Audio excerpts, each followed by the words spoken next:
Greetings, welcome to From the Hilt, and of course I'm Christopher Hilt.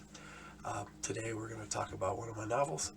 I had intended to look at Grey Fury, but my hardback version of that isn't in yet, so today we're going to look at my Lenharrow Badd Company Chronicles, starting with, we're actually going to look at everything I've put out so far.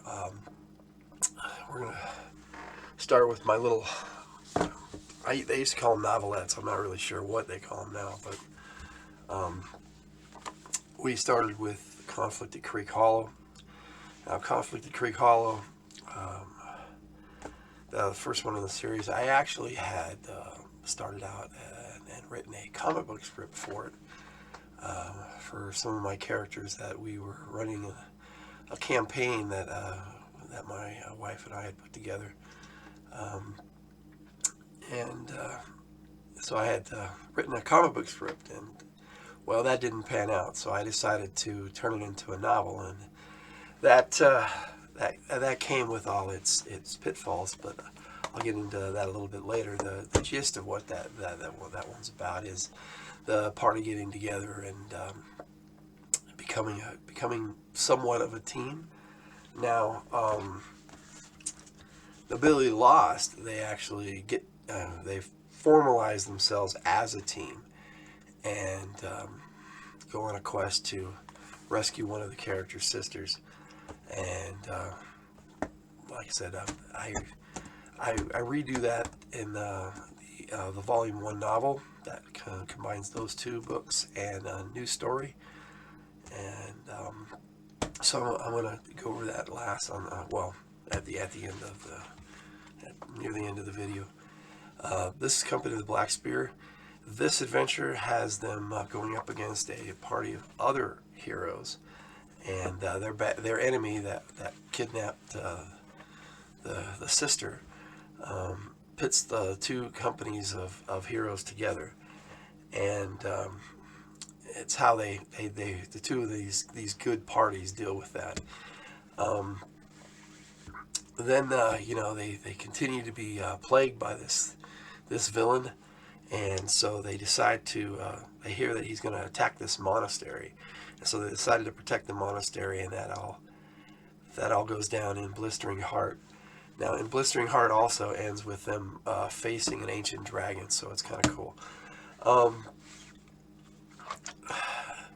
Thornkeep, this is a very pivotal book for the company. A lot of stuff happens and a lot of changes are made, leaving them with just 6. So that's why this book is called Six Against the Wall, and was meant to be book 6. But in a minute I'll go over why we decided to change that. Now, also, that on the back, I'm going to back up a little bit. I started actually doing some type of cover, and my kid started drawing some of these covers, and my kid's a good artist, and so she has a bunch of these cool stuff that she does for us, and so she did a few of them. She did this with Six Against the Wall too, but the last one she did was for Spider Cult. Now, Spider Cult, most of these I've written the first 6 with my wife's input, with the Tiger Shannon and I wrote all of this together. Though we go over it together and make sure that the characters say what we believe that they should say, and we basically edit together. Now, Spider Cult, however, is the first one that she wrote and I contributed to, so I really like this one. It's a lot of fun. They go up against like it says, a spider cult, and help free a small town from that villainy. And her conclusion to that is the Shadow Knights, which takes them into an elven nation where they're freeing an elven nation from a group of Shadow Knights. And that was all that we released as far as the novelettes. And and all the mini books. We actually have like 20 written, but we got this far into the series with the novelettes, and I don't know. We talked about it, and I didn't really care for the format. And the Tiger she's kind of indifferent on it. She's just happy that we're publishing. But I guess I'm the perfectionist.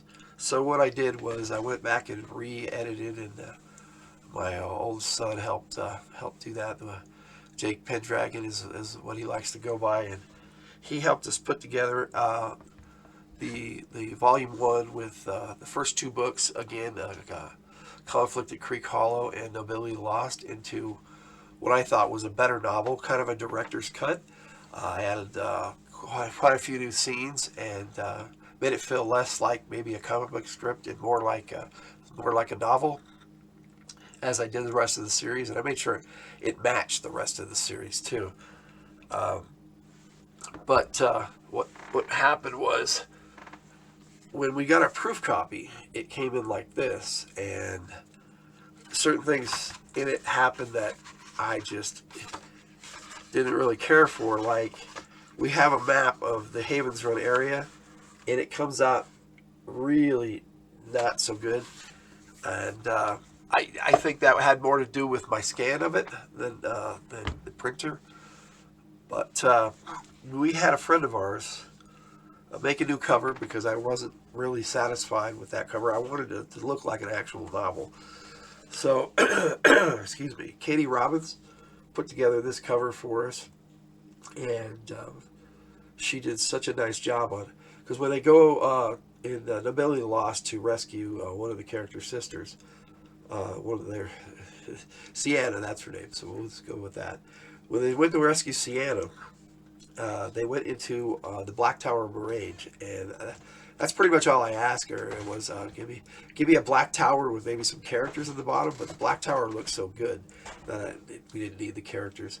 And then of course we have the side and the back, and this is available on Amazon.com.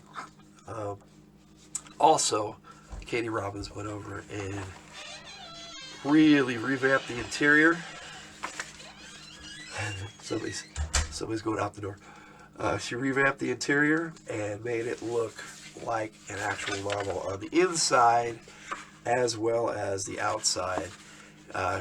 Katie Robbins is an author as well, and she publishes on Amazon, and she does some nice work. Now, again, the scan of the map didn't come out very well. I don't really care for that.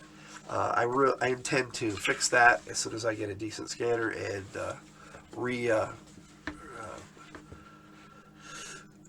resubmit my manuscript with a new map. It's kind of weird that you have to do the whole thing just to get one map. Like I said, we put the 3 books in one, and in the breaks between the books, it looks like this. So it actually looks really good. But then after Nobility Lost, I put together a news story that I wrote last year, and I felt like I hit on something, and I had another story to tell, and that's how that came about.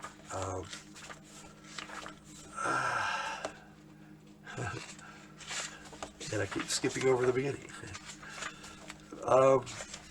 Basically, I started out with one of the characters hanging out with an ally of the company, and just being chased by a bunch of bad guys. So I had a lot of fun with the beginning of that, and it turned into a full-fledged story. So I decided to include it with the first novel, and because that's kind of where the storyline took place. So I did that, and then in the back we have a few appendices. This one goes over the calendar and time and how that works in Lenharrow, which is the same as our game system. That's where we pulled it from. Then I have a small bestiary of all the creatures and stuff that they fought, and that it gives you a brief description of them. So in case you wanted to have more information about the creatures. On the last page, however, look at this. It's a little one-page appendix on how to swear in Dwarvish, and what we do is we just convert it to we invented. Well, I came up with a system of making languages and making it sound like it's a different language, even though it's not a real language. It's just a made-up language. But examples are in Dwarvish. If you say tub with one B or two B's, it's a horse's rear or backside, also ass. We have things like tag and hire in Dwarvish means sphincter or butthead. Toch is a female a dog, and we all know what that is. Tussbome is a motherless son of a whore or illegitimate birth. And again, we know what the swear word for that is. Tarmagging now. That's bull, stool, or dung. I mean, yeah, so we just had some fun with it. So, of course, we have just magging by itself is dung. Joss is the action of urinating. And so what we did was we added like parts of speech. So it actually technically is a functioning language. So in the books, it actually sounds like they're speaking a different language, even though it's all completely made up. If you add an E with an apostrophe or two E's, it means that it's more than one or plural. So like Tussbolmy would be more than one motherless son of a whore. Let's see what it is. Like a line that one of the characters, Clint McAllister, is famous for saying is "you damn Dithel Kelly," which is means you mother vackles, and a vackle is vackle is an action word meaning sex. So you can figure out what that means. Okay, so that there is Badd Company Chronicles. Now, I don't really want to go into a lot of details. Like I said, you can pick this up on Amazon. It's a really, really nice hardbound volume. I'm happy to have it myself, but I wrote it, so I'm a little biased. Also, I'm gonna go. I've got some artwork that the Tiger did, and I'm gonna show you what some of the characters look like, and I'm gonna go over that. However, in summation, the Badd Company is with two D's is basically some of the best RPG characters that my wife and I had as we were gaming, and we had a lot of fun with these characters, so much so that we decided to have them be in a series of novels, and I was just starting writing, and so we've put together quite a few of them, and I hope to try to put one out a year. I may not accomplish that goal. I've started into the second volume. Each one's gonna have a new story, hopefully. Not all of them, but some of them will have new stories. Like the second one is definitely got a new story, and so I'm working on that. But it may take longer, and I may not be able to get it out by the end of this year. I've got a lot going on with Hitlore Books, and so that's that.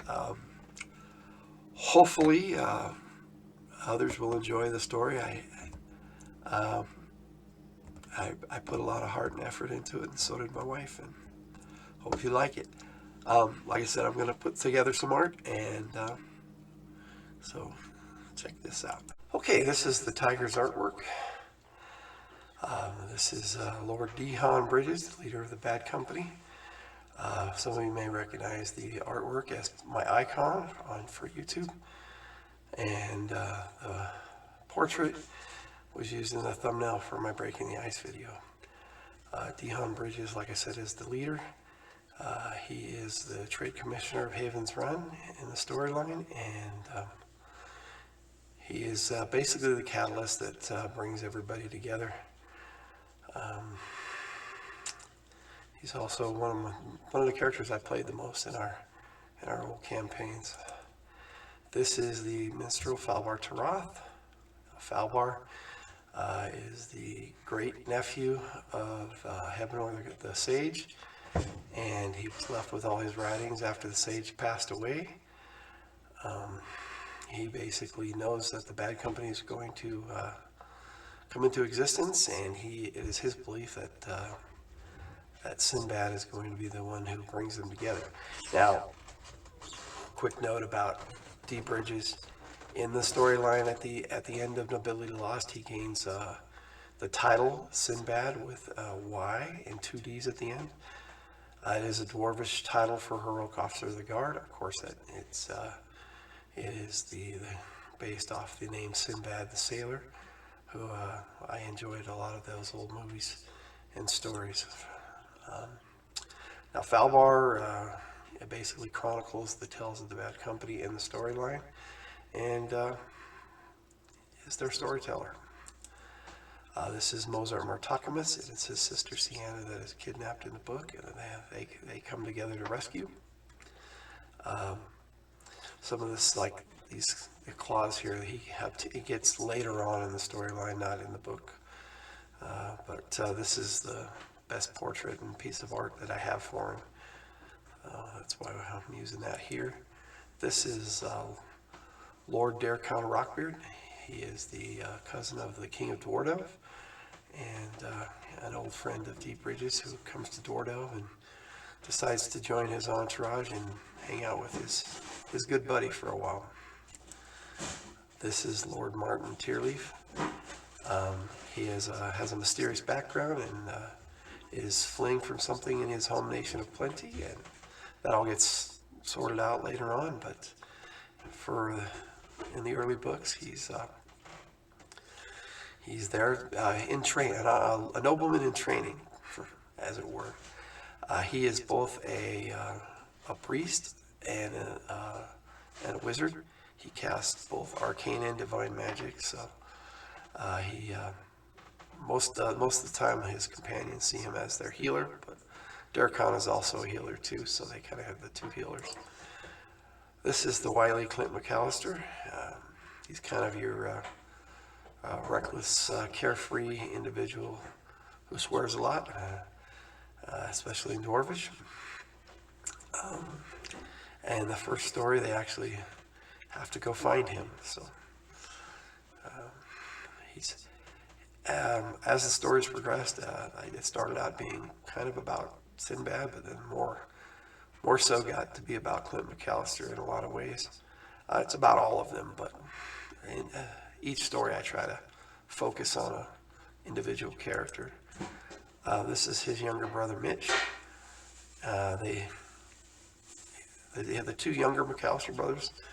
Don't show up a lot in the first volume, but they are there, and I like the artwork, so I just include this is young Eric, the youngest of the three McAllisters, who's already a soldier in the first book, but hasn't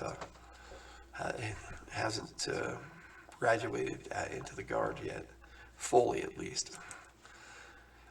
In the second book of the first volume, we introduce the three elvish characters, the Leaf Bottoms. This is the Father Stalfax.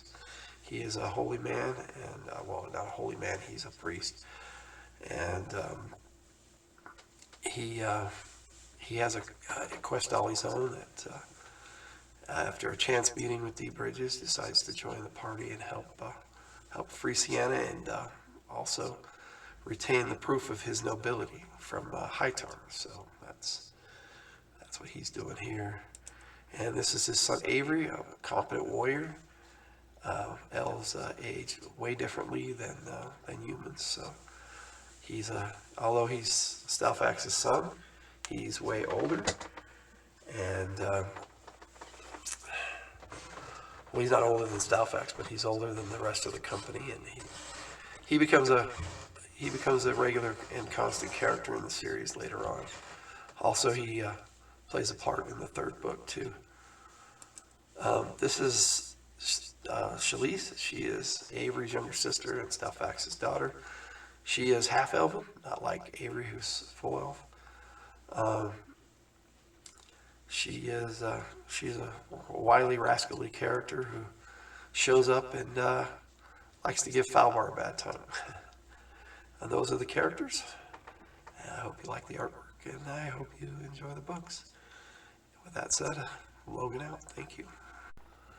I have to add this little bit here at the end. I don't know what was going on with the audio in that clip, but I've tried a couple of times to get it right. It just keeps having an echo effect. With that being said, I hope you enjoy the video, and sorry about the audio glitches. Thank you. Bye. Logan out.